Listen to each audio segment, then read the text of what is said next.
बच्चों good morning. आज हम विषय जीव विज्ञान में पढ़ेंगे मनुष्य के पाचन तंत्र से संबंधित ग्रंथि में चौथा टॉपिक अग्न्याशय के बारे में। आइए देखते हैं।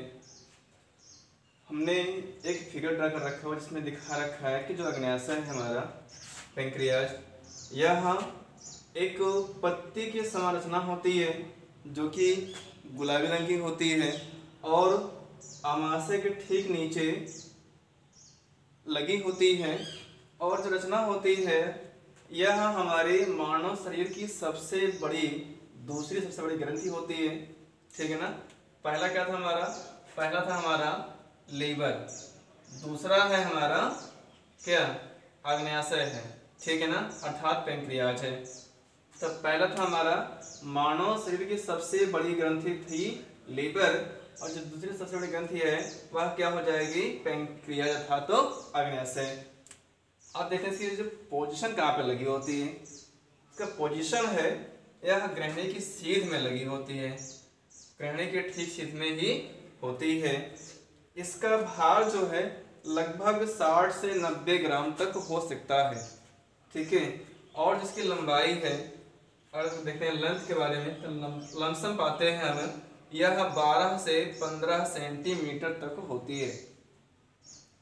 एक इसकी विशेषता यह भी होती है, और इसलिए इसमें देखो कई बार इसका प्रश्न भी पूछा गया हुआ है कि मानव शरीर की वह कौन सी रचना है जिसे हम मिश्रित ग्रंथि के नाम से जानते हैं। तो हमारा जो मिश्रित ग्रंथि है वह क्या होता है? अग्न्याशय। अग्न्याशय को हम मिश्रित ग्रंथि अर्थात मिक्स ग्लैंड कहते हैं, क्योंकि इसके पास दो रचनाएं मिलती हैं। इसमें पहली रचना होती है बाह्यस्रावी ग्रंथि। बाह्यस्रावी ग्रंथि, जो ग्रंथियां होती हैं बाह्यस्रावी अर्थात इनके पास नलिका होती है। इनके पास क्या होती है? नलिकाएं होती हैं, और इन नलिकाओं से निकलता है स्राव, वह होता है पाचक रस। क्या निकलेगा यहाँ से? पाचक रस होंगे, जिसमें भरे होते हैं पाचक एंजाइम। पाचक एंजाइम भरे होते हैं इसमें। और बाकी जो दूसरा भाग है हमारा अंतःस्रावी ग्रंथि, इसमें नलिकाएं नहीं होती हैं, अर्थात ये नलिका विहीन होता है। नलिका विहीन होता है, और साथ ही साथ इसमें निकलते हैं हार्मोन्स। नलिका विहीन ग्रंथियों से हार्मोन्स का स्रावण होता है। तो अर्थात अंतःस्रावी ग्रंथियों से निकलता है हार्मोन्स, और जो बाह्यस्रावी ग्रंथियां हैं उनसे निकल के आता है पाचक रस या पाचक एंजाइम। आइए आगे देखते हैं।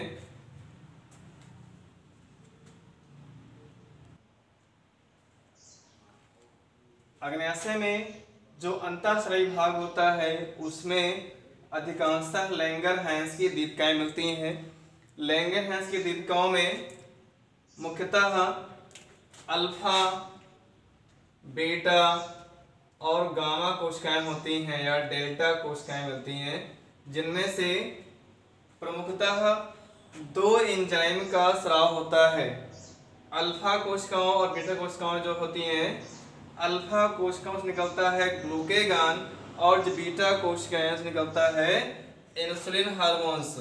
ठीक है। और जो दोनों हार्मोन्स होते हैं ये कार्बोहाइड्रेट के उपचय में सहायक होते हैं। कार्बोहाइड्रेट ठीक के उपापचय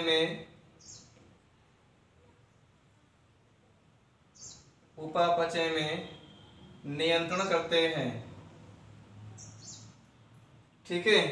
और जैसे अगर देखा जाएगा जो इंसुलिन हार्मोन होता है यह ब्लड की ग्लूकोज को आपके बैलेंस करने का काम करता है, लेकिन जब आपके ब्लड में इंसुलिन हार्मोन का स्राव नहीं होता है तो उस कंडीशन में अधिकांश शर्करा अर्थात जो चीनी की मात्रा होती है वह ग्लूकोज की मात्रा आपके ब्लड से सीधे पहुंचती है यूरिन में, और जिसका फिर पुनः जो है रिएब्जॉर्प्शन है वह नहीं हो पाता है।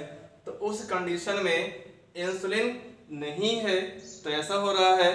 तो उस अवस्था में एक रोग का नाम देते हैं हम मधुमेह या डायबिटीज मेलिटस कहते हैं, ठीक है ना। तो यहाँ पर जो है मधुमेह रोग के लिए जो रिस्पॉन्सिबल है वह होता है इंसुलिन हार्मोन। तो जो यह हार्मोन्स होता है यह ग्लूकोज को ग्लाइकोजन में बदलने का काम करता रहता है।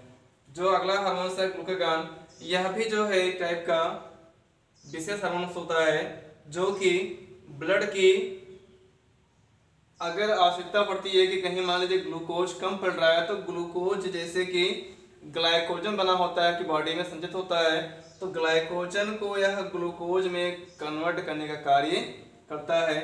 आगे देखते हैं जो इसमें होते हैं बाह्य स्रावी भाग, ठीक है ना। बाह्य स्रावी भाग में बहुत सारे निकलते हैं पाचक रस, पाचक रस या पाचक एंजाइम होते हैं। तो जो ये एंजाइम होते हैं ये भोजन को पचाने के लिए सहायक होते हैं। जैसे इसमें कार्बोहाइड्रेट के लिए पाचक एंजाइम मिलते हैं, ठीक है, जैसे सुक्रेज, माल्टेज, डायस्टेज, ठीक है।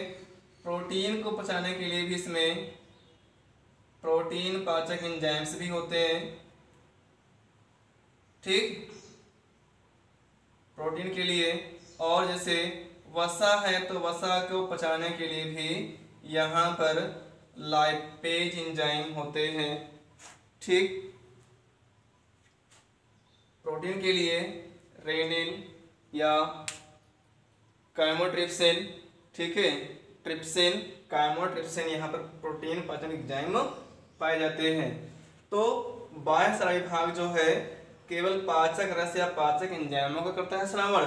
जो अंतःस्रावी भाग होता है वह केवल हार्मोन्स का श्रावण करता है। तो ये रहा आज का टॉपिक पेनक्रियास, जिसको आपने देखा। इसका स्ट्रक्चर भी है बनाया गया हुआ है, इसे आप बना भी लेंगे और जितना भी बताया गया है इसे आप अच्छे से पढ़ेंगे।